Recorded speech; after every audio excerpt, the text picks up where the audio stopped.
Many of the things that I have in my slide deck have actually been said already, so I'll have the advantage of being able to talk around the slides rather than to them when they come up.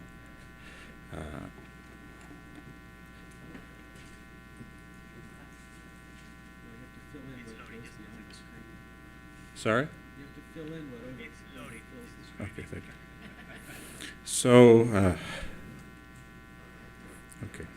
So, like some of the earlier talks, we're working typically at larger scales. I want to address a particular point that I think hasn't been spoken about so much, which is that if you're going to build any kind of modeling environment or framework, even if it's going to be a very generic platform, it's essential to start out by defining the kind of question you're trying to address. That could be a scientific question, it could be an engineering question, it can be a biomedical question. And the particular set of issues that our group and the groups we're involved with supporting are focusing on are related to development.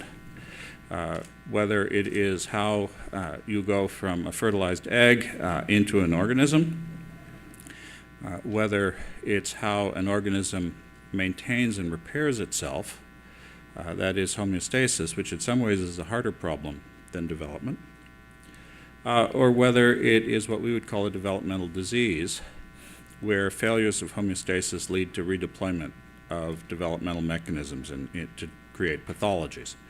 And examples of those might include cancers, diabetic retinopathies, polycystic kidney disease, osteoporosis, and many more. But I think it's important, if you're interested in modeling from a biomedical point of view, that you remember that ultimately the thing that matters is what happens at the organ and system level. And so if you're going to build models of individual cells, in the biomedical context, the question then is what changes in behaviors at the cell level that you've predicted then have correlative significance at the organismal level. If you're going to build a model that's going to be biomedically useful, you have to develop workflows that allow you to take advantage of those simulations.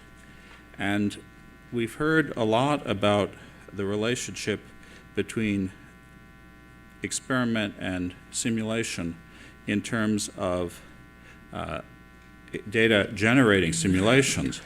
But it's critical that simulations also be generated by data and vice versa, that the simulations themselves determine experiment. If we can't close that loop where you have not only data-generated simulations, but simulations which generate data, I don't think the simulations are doing their full job. Ultimately, what we really want is to be able to unify experiment and simulation so that they aren't seen as separate activities, but rather are shared sets of techniques that are used to solve problems. And that requires particular approaches to workflow development that I think we're only beginning to be able to address. In the context, for example, of biomedical usage, we might have a different model where we use experiments and simulations generated from laboratory work to build simulation templates that could then be customized in patient-specific ways for treatment evaluations. You need cross-scale modeling fundamentally in the cases where you can't make extrapolative predictions. And we've heard quite a bit about this. A lot of times, classic bioinformatic methods may be enough, but all of us, I think, in the room, or many of us in the room, are dealing with situations where we need to go beyond that. We've heard a lot about cross-scale biology. We, of course, have heard about the fact that we need to build cross-scale simulations. And we also know that we can't do everything in a single model. And so one of the questions that we do have to address is how we can extract and wrap information particularly at smaller scales, in ways that can then be transmitted up to higher level simulations. And I think one of the key needs that we have at the moment are for things like ontologies of cell behaviors that Jim Sluka is going to talk about a little bit tomorrow, and the ability to do, as we heard earlier, model specification that's essentially independent of methodologies, that describes the biology and is portable, independent of the particular methodologies that you're going to use. And then the last thing that I mentioned already is this idea of a workflow that eventually merges experiment and simulation, so that there isn't a need to separate these processes. If you had a microscope, you ought to be able to run the simulation as you're taking the data and compare the simulation predictions to the experimental observation on the fly. And that means experiment as data, experiment as model, the idea of annotated experiment as simulation. If you're going to build a framework that supports this in the context of virtual tissues, you can think about a structure like this. This is some abstraction based on the symbolism that the ski run people use, but it's generic to workflows, where you have boxes that represent objects at different scales, sets of input-output APIs that can be connected together, and this kind of definition then allows you to build libraries that can be used to assemble models at different scales. Just as two examples, Tom already showed two from his work in computational toxicology, the kinds of issues that we're interested in. This is early embryonic development, semitogenesis, when the initial body plan is laid down in the embryo. The reason I'm showing this simulation is because you need to understand at the molecular level what's happening within each cell. There are a complex set of biomolecular oscillators running inside of each cell. There are synchronization signals going between cells that give rise to in-phase oscillations of these networks. There are long-range signals coming from the anterior and posterior of the embryo. And there are differentiation effects where the cells change their behaviors and then physically reorganize to build the structures that eventually are going to give rise to the segmental structure of the embryo. And so you have a whole hierarchy of scales here that have to work together. If you look at any one of these scales by itself, you're not able to understand how segmentation works. In the context of a disease, one of the things we've particularly been interested in recently is a disease of aging. It's called age-related macular degeneration, in particular associated neovascularization of the retina. In this case, the blood vessels that supply the retina with glucose and oxygen and take away the waste products from the retina invade the retina, and you can lose your vision completely in a period of about 6 months to a year. And it's the leading cause of adult blindness. And one of the things that's intriguing about this disease is that it occurs in distinct patterns. And we were interested in trying to understand, first, what initiates the disease, and secondly, why there are, in fact, these distinct patterns of progression of the disease. And so we built a simulation of the mechanical structure of the retina. This is the rear of the retina and the vasculature, to investigate the standard hypotheses for choroidal neovascularization related to growth factors.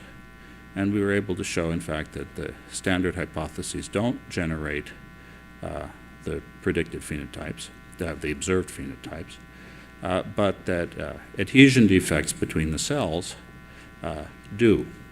And so this is another example where you have to understand how the cells are interacting with each other to be able to understand the disease.